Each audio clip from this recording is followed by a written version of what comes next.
Welcome. It is Wednesday, January 17th, 2024, and we are here for the Adjunct FPG session. And Salvador, please introduce yourself. Oh my gosh, I'm sorry. My daughter's screaming right now. I'm actually in another room, but my name is Sal Franco, or you can call me Salvador. I'm part of the Adjunct faculty group. Hold on a few seconds. I'm sorry. My daughter's in the background. Hold on a few seconds. No worries. Patricia or Gail, would you mind introducing yourselves? Sure, I'll go. Hi, everyone. My name is Patricia Guillen, and I am Director of Instructional Services in the Maricopa Center for Learning and Innovation. And we do help manage the process for adjunct faculty professional growth. And we support the tiers. And we also, for those of you that don't know, we also manage the AFPG budget. So if you were to do professional growth funding specifically for your classroom and not for your own professional development, we also manage that budget as well. Great to meet you all. And I'm Gail Haas. You might see my emails as Patricia. Zoom made me download another version, so you have my MEID instead of my name, but I'm Gail. So we've been working on the tiers for several years. I'm happy to be here to help explain it and try to clear away a little bit of the fog. I am the district adjunct faculty program manager. It's nice to be here. Yeah, thank you both so much. Patricia and Gail have really helped me in the 6 months that I've been in this role better understand how we can better serve adjunct faculty. So I want to thank them for their time. With that, the other person who is going to join us this evening was actually Nadine Sellers. Her official title is EMCC Instructional Services Director. Unfortunately, she is ill today. And so she just had a couple of talking points that she asked if I could relay on her behalf. And before I do that, just want to see if Sal would like to say anything else. Yes, I'm back. Sorry, my daughter is crying. I have toddlers, so I'm keeping an eye on them as I'm doing this. So I'm actually an adjunct faculty group representative. I represent Estrella Mountain Community College. As an adjunct faculty group representative, I should be keeping adjuncts informed about any district or campus policies. So usually you'll see emails from me here and there each month. I usually attend different meetings that impact adjunct faculty at Estrella Mountain. So I'll keep everybody informed as much as possible through the months. And we did elect a new adjunct faculty representative. So we're more advocates for the adjunct faculty just to keep you guys informed. And if you guys have any questions, just email me, or the new elected representative will be part of the team next week. We're just verifying their adjunct services right now. And like I said, if you guys have any concerns or any questions about campus policies or district, or need somebody to advocate or questions or anything that you guys have advice or feedback, just let me know. Thank you. Thank you so much, Salvador. And as I mentioned, I am really kind of relaying information from somebody else. So can I get a really quick thumbs up if you saw that slide change? Yep, okay, I saw a couple of hands up, so that gives me a yes. I'm thinking that the computer and I are in sync. So I also am putting in the chat the Adjunct Faculty Handbook, which is actually where a lot of this information also kind of takes place. But as you all know, here are our presenters for tonight. And I can, in a second, once I'm stop presenting, I can also put the link to the handbook in the chat. But the nice thing about Zoom is you're able to actually download the attachments compared to some other systems of teleconferencing. So with that, The really important thing that has happened as of the residential faculty agreement that was effective July 1, 2023, and also the adjunct faculty handbook that I put in the chat that was also effective, is that there is now these limits that we as faculty have. And when it comes to adjunct faculty, one of the things that Nadine Sellers really wanted me to highlight is that each of us in adjunct faculty roles have a limit of 12 load per semester in the spring, summer, and fall terms. And so that's something that has changed compared to past handbooks or past policies that are for adjunct faculty compensation, or that also translates to 25 hours per week, meaning that in an academic year, in a calendar year, actually, in a calendar year, you cannot work more than 1,300 hours. And so that's something that's very, very new. Another thing that she wanted me to highlight is that all assignments, that includes teaching, service, contracts, stipends, all of that actually is a part of your earnings limit. And so I do believe that there is now a dashboard that can help you see kind of where you're at. And one of the things that is kind of tricky about this system is that as faculty, we are being asked to kind of monitor how much we are committing to and how much we are doing beyond our, I guess, teaching assignments, because all of that is now put a limit to. And so that was something that she just wanted to mention to you tonight. So with that, any questions, and really important to know that all of the presenters tonight are open to questions throughout the presentation. It's not something that we have to wait until the end. But any questions before I turn it over to Gail regarding the limit? So with that limit, again, as we continue to have more awareness of the dashboards and the resources, just something to keep in mind. And with that, I will turn it over to Gail, who has more positive, inspiring, and exciting news that has to actually do with kind of the FPG and the tiered process. So with that, I'm going to stop sharing. All right, I'll share my screen now. Actually, while Trish is getting that up, the limits have a benefit in that instead of counting weekly, we're counting hours annually. So the weeks that we're not fully teaching, those hours can be kind of averaged into the other projects that we have. So actually it gives us more latitude than we had before.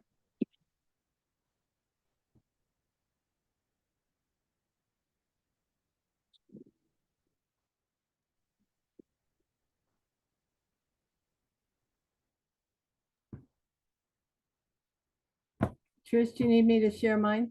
I think she got knocked out. I just admitted her back in. Okay. We both have the presentation. I'm back. Sorry about that. I just got kicked off. I don't know what happened. Okay, let me try this one more time.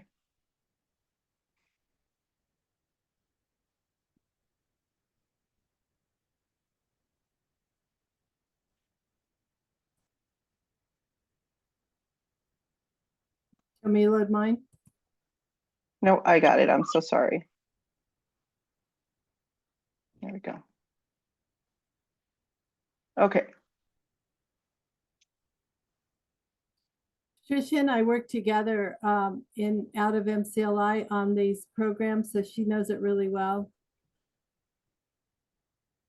This program, the history of it comes from, I don't know if you ever heard, if you've been around for a while, the FACT team, where the board let the adjuncts and residential faculty sit down and discuss potential issues for a couple of years in what was called the FACT team. And this tier program was approved out of that system. So it's pretty exciting to finally see it in action. So you might have heard of the tiers, tier 1, tier 2, and that should be tier 3. here where it says tier 2 twice. Oh, no. All right, now I'm confused. No, you're right. It should be tier 3. I think it's just a typo. Tier 1 is where everybody starts, and the governing board determines that rate. This year, it's $1,054, which is up quite a bit from when I started teaching as an adjunct, which is about 800 and some. We've actually, if you count tier 3, we've had nearly a 30% increase over the last 7 or 8 years. What is new this year is that those who had earned last year 25 clock hours of professional development can have a 5% bonus on that $1,500 or $1,054. So their load hour pay is $1,106. And then the next one is tier 3. So any adjunct faculty who last year in the 2022-23 year earned 50 total clock hours or more through the FPG program, professional development program, has an hourly load hour rate of $1,162 per instructional load hour. So are we clear what load hour means, or should we talk about it for a minute, since Liz did such a good job of covering the minimums? Sure, let's hear it, Gail. Let's go, Trish, can we jump down to just make sure what people know what load hour, look at 14.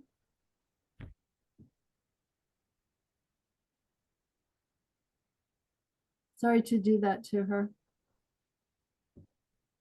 Okay, our classes, most of us are figured by load, and most of us teach a 3-load class.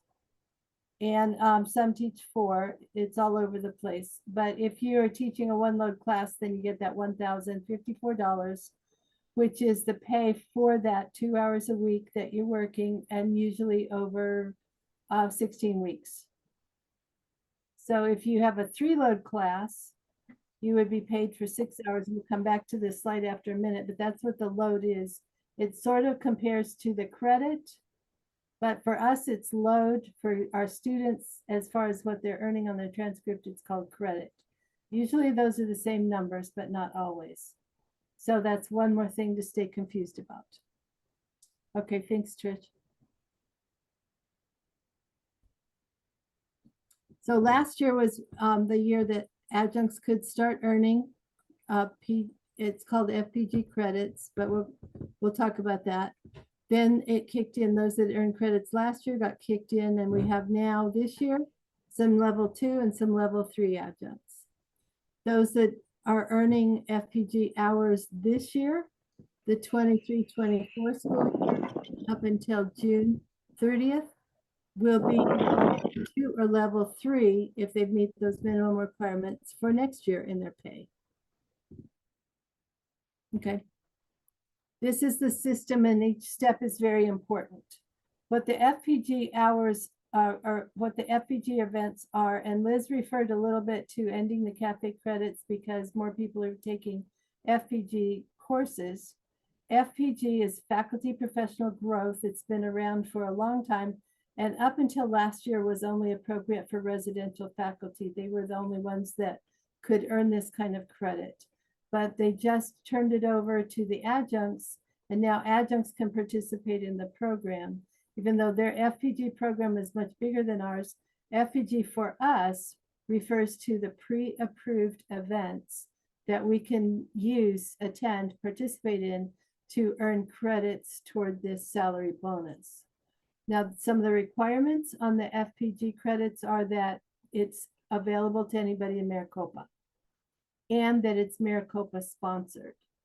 So there's tons of great professional development, but if it's not available to anybody in Maricopa and not sponsored by Maricopa people, it probably won't get approval. There is from each campus one FPG rep, and they meet monthly or sometimes bi-monthly, semi-monthly, every 2 weeks.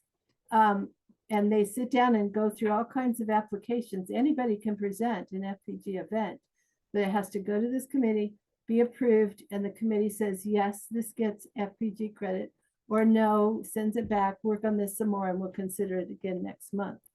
So when you're looking for what events are going to count for FPG credit for this salary increase, you're going to want to go from the list of pre-approved events, and we'll show you that link.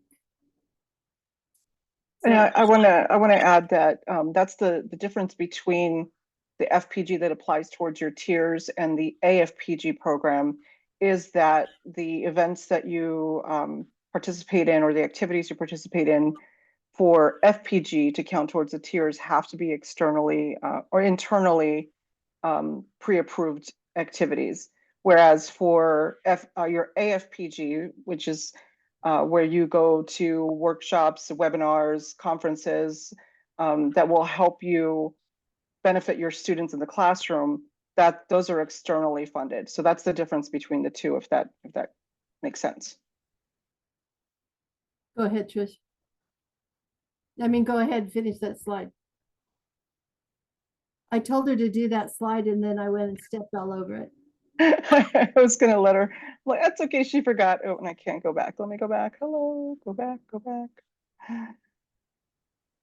Okay, so the next step, of course, after you participate in one of these activities at any of the colleges or from the district office, you then have to complete the Adjunct PG approval form in HCM, and it has to be done within 30 days from the time that you completed the event.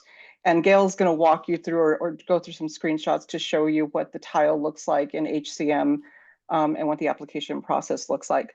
The verification happens on the back end, and that's where I mentioned earlier in my introduction that we help support the adjunct tier structure.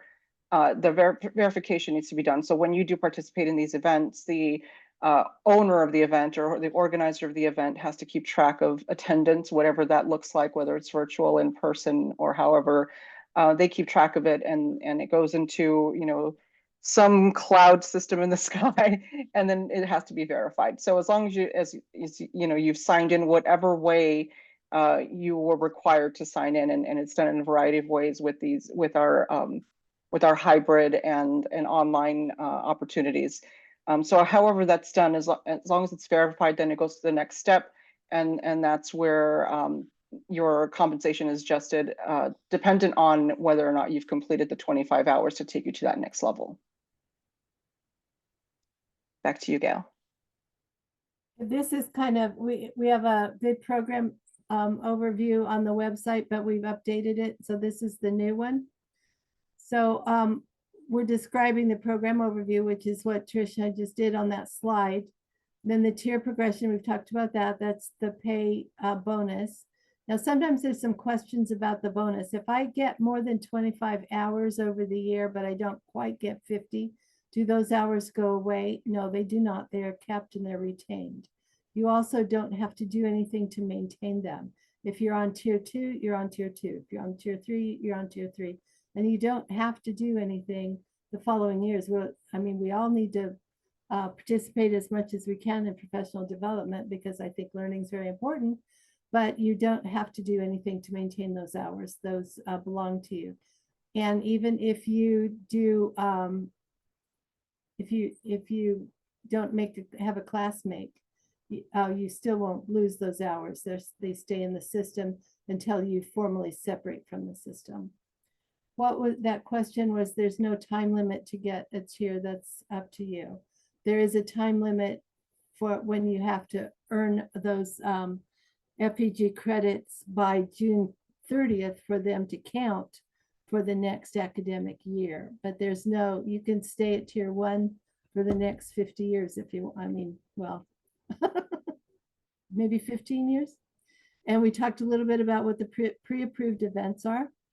The events are counted in clock hours. So when you attend an event, that announcement, flyer, email will tell you how many pre-approved hours that's good for. For example, the day of the dialogue day we just did was for 2 hours and 2.25 hours. And we talked about it's an annual program. And so this year we're earning credits to be applied next year. This is the same as residential. Residential earn their FPG, and then it's applied the following year. The slide, we're going to show you where the slide is on verification. It's very easy and brilliant right now I call it claiming those credits. I think it's the easiest thing to do because you've attended the event. You did your assessment. Please don't forget to do the assessment because I get really crabby when I have to say, oh, you're not on the list because you didn't do the assessment. So don't forget to do the assessment and get that submitted within 24 hours. And then your deadline to submit all the FPG hours that you want to accumulate will be June 30th. That's the last day to put them in. Now, there's also a tile which we're going to show you, which will tell you how many totals you have. So we can go to the next slide. So last year there was a dynamic form. This is another type of dynamic form. So you go into HCM, which is where you see your paycheck. And you go in there and you find this particular tile, click on it, and it will show you the form on the right. Let's see. And then if you see the instructions, click on the drop-down menu for instructions. And then you need to, it's very simple because it will auto populate with your name, with your employee number, and with a ID number for the claim. So you just put in the title of the event, the completion date of the event, how many hours it is for, you know, I told you that you had to look up and see how many hours it was worth. Make sure that matches what the publication is, the flyer, because I can't adjust the hours. I have to send it back to you if your hours that you're claiming don't match what the rate is on the publication or the advertisement of the flyer.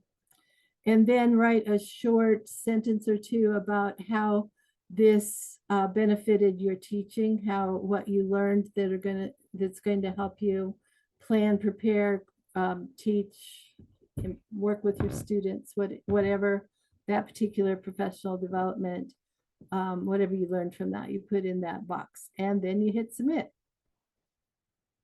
And then it goes to me, and I have to wait because whoever sponsored that event, they have about 10 days to get that list and confirm that the people on the list attended the whole thing and that they did their assessment. So when they give me a list of that confirmation, then I match your claims with that confirmation. Now you can do it later. We're a little bit flexible about the 30 days, but as soon as you get it in, that's better. The tile that's up now is the one where you can check the hours. So you'll get, when your hours are confirmed or claimed, when I've seen them, they're submitted, they're approved, then you'll get an email, but you also can go into the tile and this will check your running total. And those 4 links that are there, if Trish wants to open these up, these are on the Adjunct web pages on the employee portal. You can go to the employee portal, Adjunct faculty, go to tiers, and you can find all these links. This is we call it a QRG, a quick reference guide that tells you how to go through that process. And it's really pretty easy after you do it the first time. Everything's confusing in Maricopa the first time, but after you've done it, it's pretty simple. This FAQ is also on that web page, and it should answer every question. If you find that there's a question you have that is not answered here, please email me and we'll get it answered, so we can, because we want to have all of these questions and answers in one place. This is the general tier information, is the web page that you will find when you go to the employee portal and see the tile down near the end called tiers. This page has all these other links that we're showing you. Got to replace this. So, and then the approved events list here, which is also on the other page, but Trish can probably open it from here. I don't know. It's maybe not. This is the list that's going to show you what the approved events are. So you go here. Unfortunately, some fill up pretty fast, but not all of them.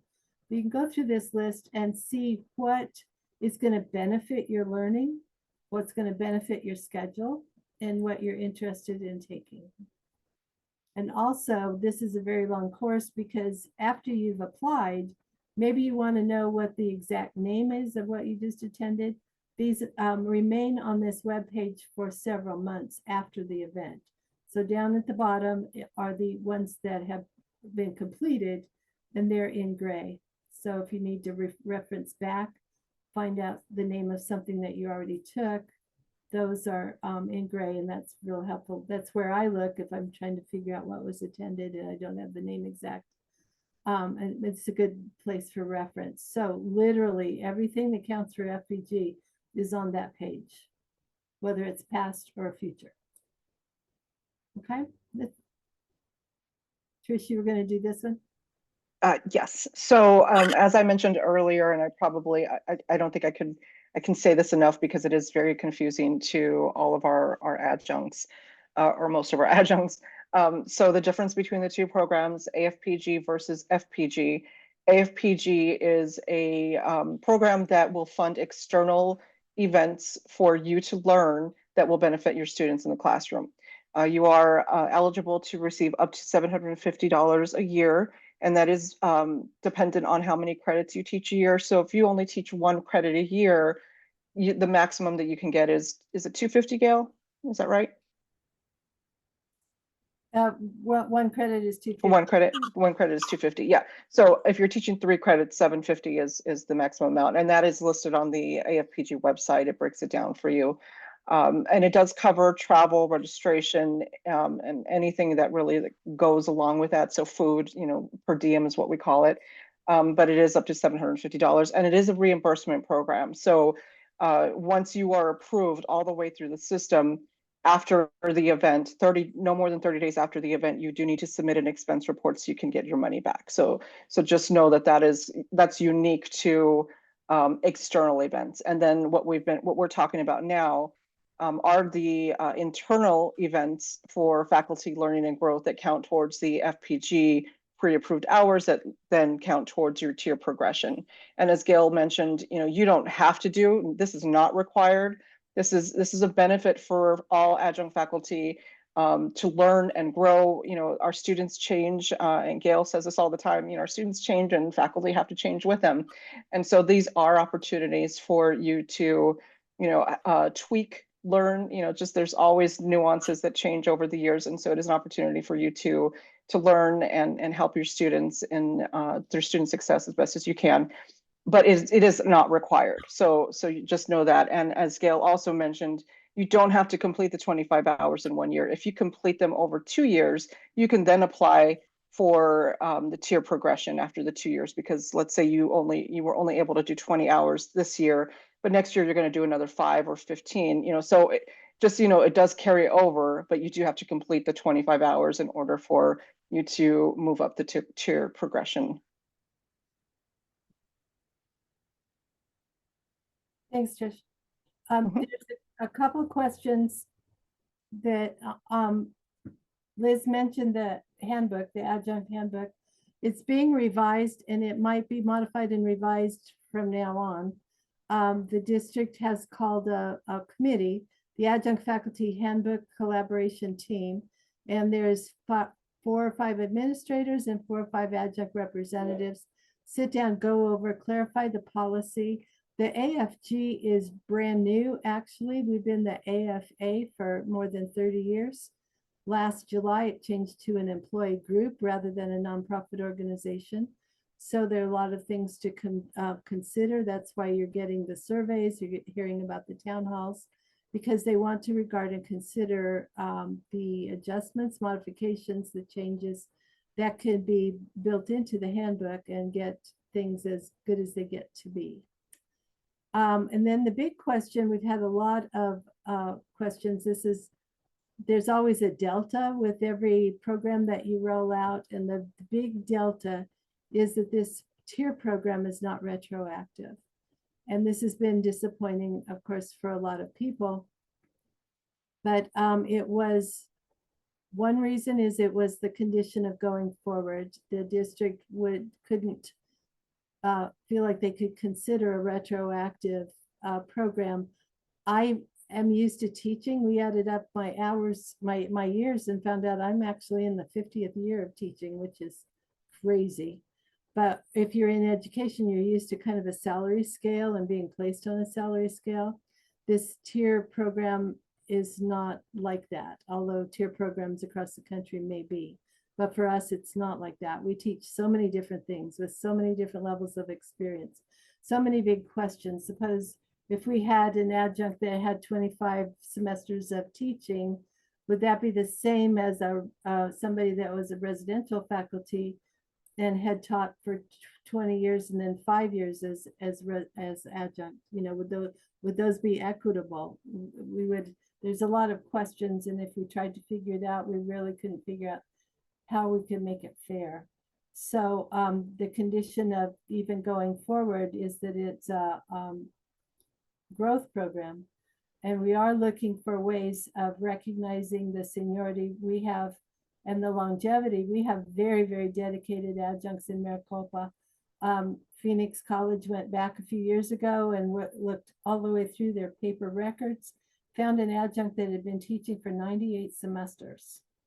So we waited one more semester and in his 100th semester, we got a commendation from the governor for him for that, because that was quite remarkable. But we have other adjuncts that have their numbers up there. They've been very dedicated and loyal to Maricopa, and we want to figure out a way to recognize and acknowledge that. Okay.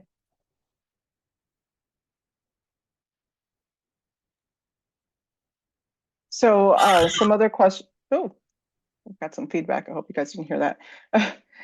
Some other questions that we've had is why FPG only? And the original decision on tiers was not FPG only. The second version of the faculty agreement, so that was the 2022-23 version. Is that correct, Gail?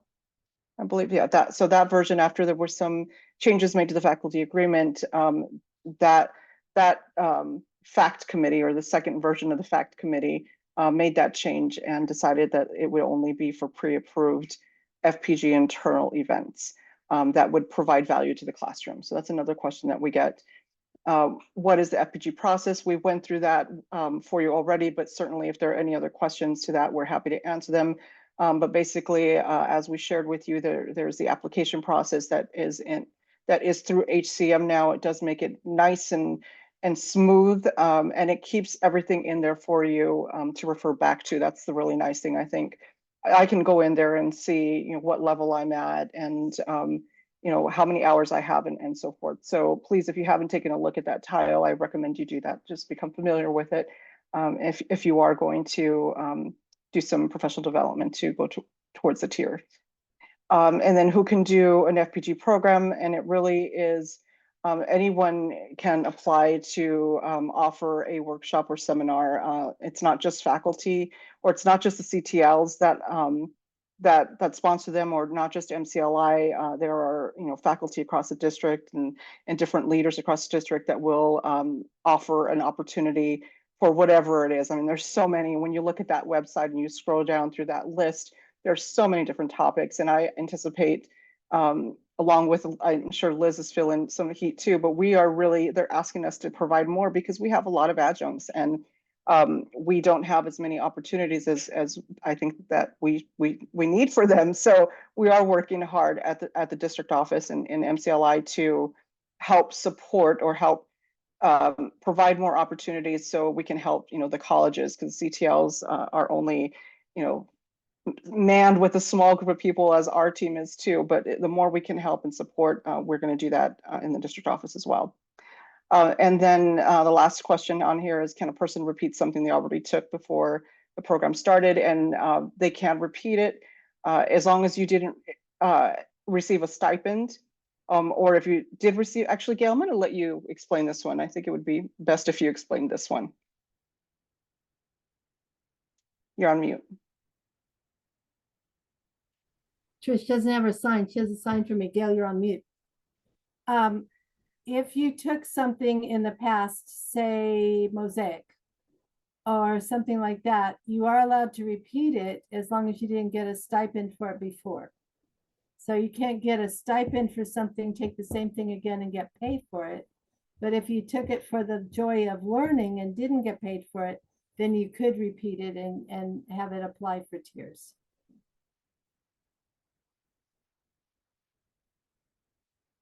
There are, I don't know if Liz wants to do the payroll yet. There's a couple questions in the chat. Yeah,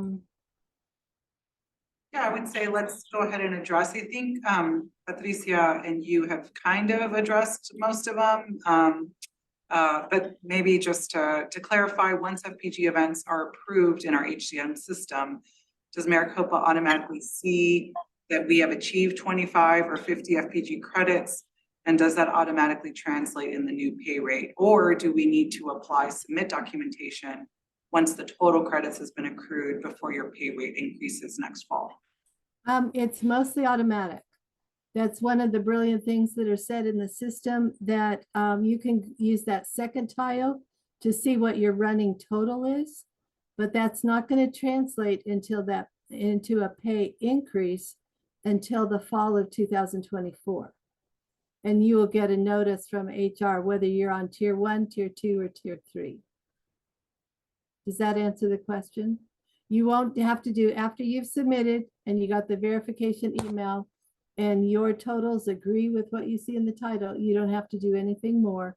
You will have that different status in payroll by next fall. Yes, you got some affirmation that answered the question.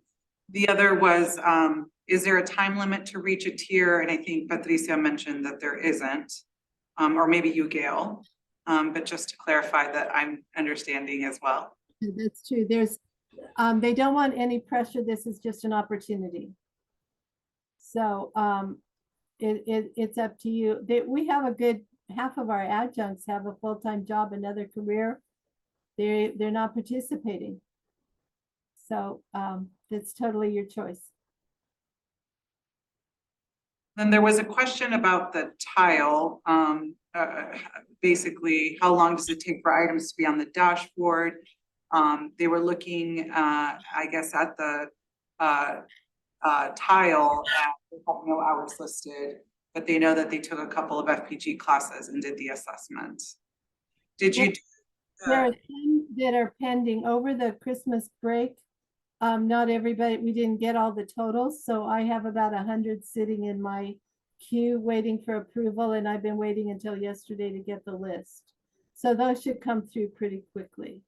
Now, if you got an email and confirmation, or you don't, say, you can email me and say, I submitted this, and if you happen to have the number of the application, that's very helpful. I can track it and see what happened to it and why you don't have credit. We haven't had too much trouble, which is surprising for me and good news. I believe it has a little bit to do with not submitting anything in HCM, not aware that that was something that needed to be done. Instructors didn't mention it. And then it looks like they took these in December. So Patricia agreed it's not too late since it's 30 days from the end of the event. Because our learning curve is so huge, I have not been as strict with the 30 days as we probably will be in the future. Because the learning curve is just enormous on this. Is there any other questions before we move over to how to read your paycheck? Because that's another mystery that residential faculty also have. I don't know if this was yours, Liz. If you have IDs, did you answer that one for FPG pre-approved workshop? Did you answer that one? Oh, that was me. I just was letting everyone know here that I'm happy to support if someone has an idea for a workshop, or I'm happy to support with the application process since we've done a couple and been successful in the CTL.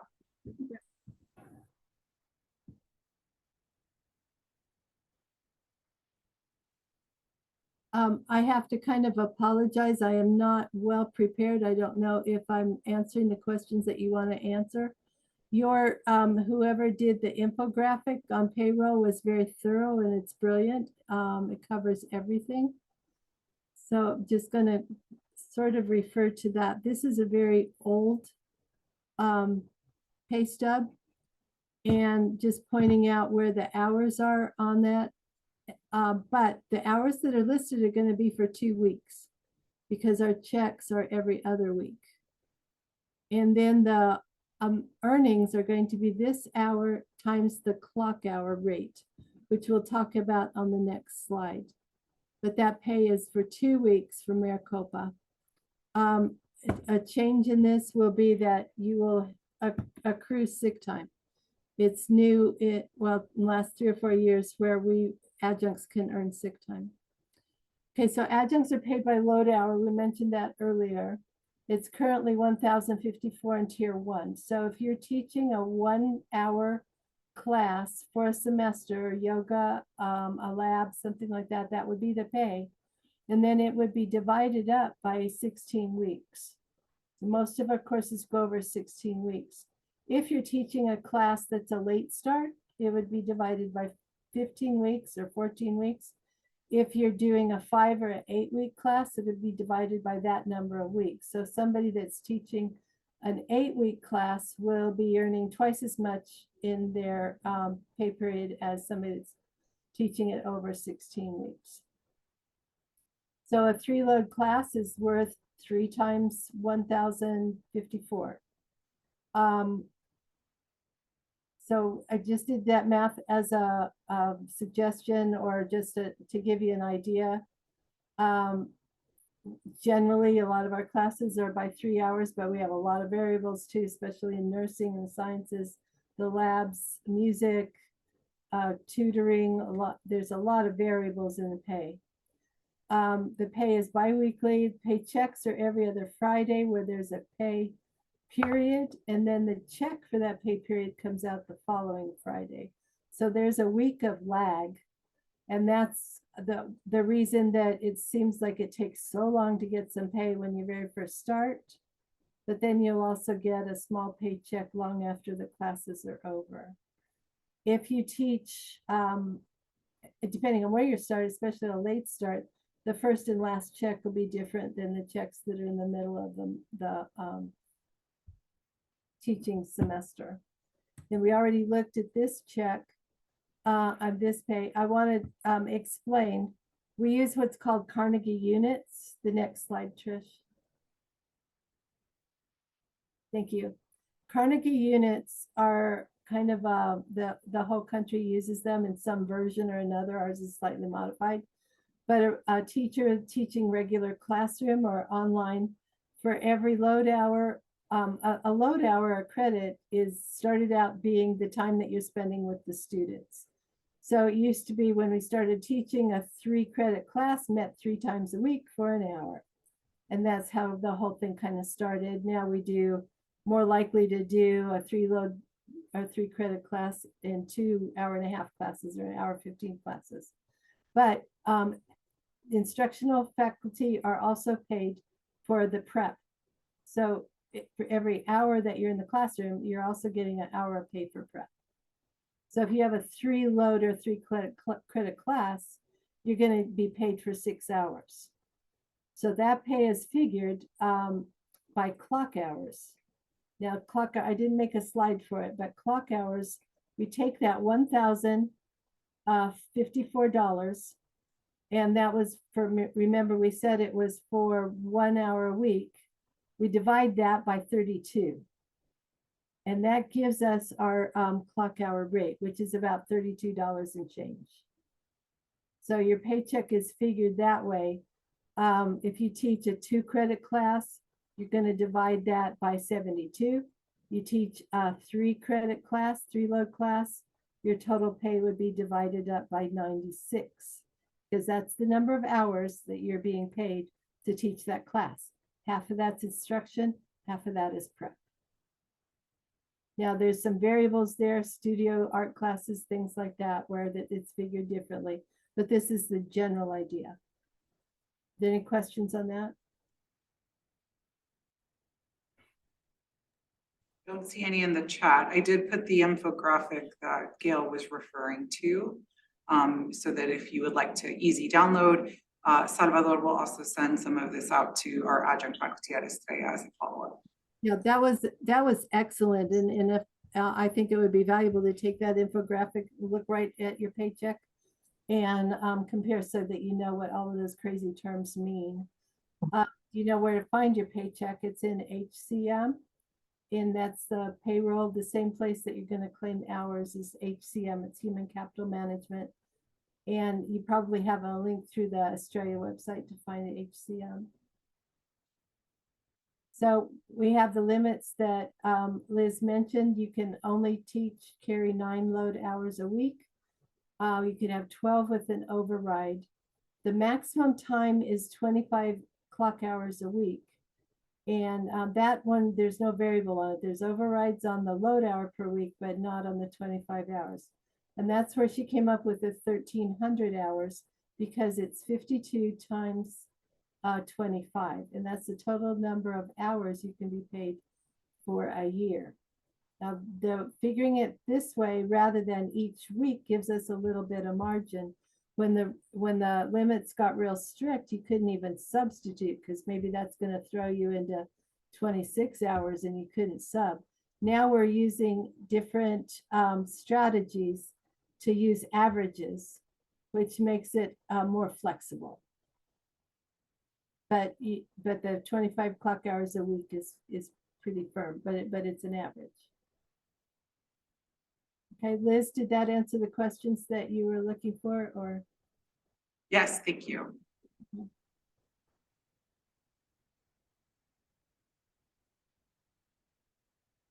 Does anybody have any final questions regarding the topics that we've covered today, both from a earning limits perspective, a FPG process, or applying for conference support to help you continue with your professional development and growth, or how to read your paycheck?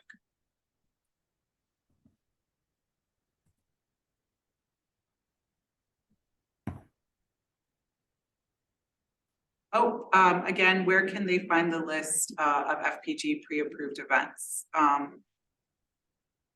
Do you all have that readily available? I can get that. Yeah, I'll put the link in the chat. Give me just a second. Thank you. Any other questions?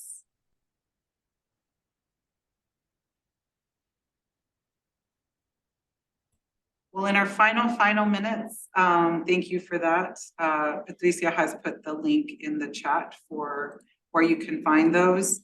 And as mentioned, sometimes there's different ways. Sometimes people use forms, ELC, Employee Learn Center, sometimes emailing the people that host it. So just pay attention to how it is that you can enroll.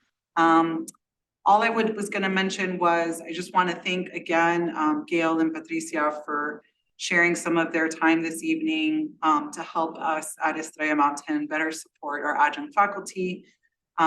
Salvador, thank you for the work that you do and for helping to be a part of our presentation tonight.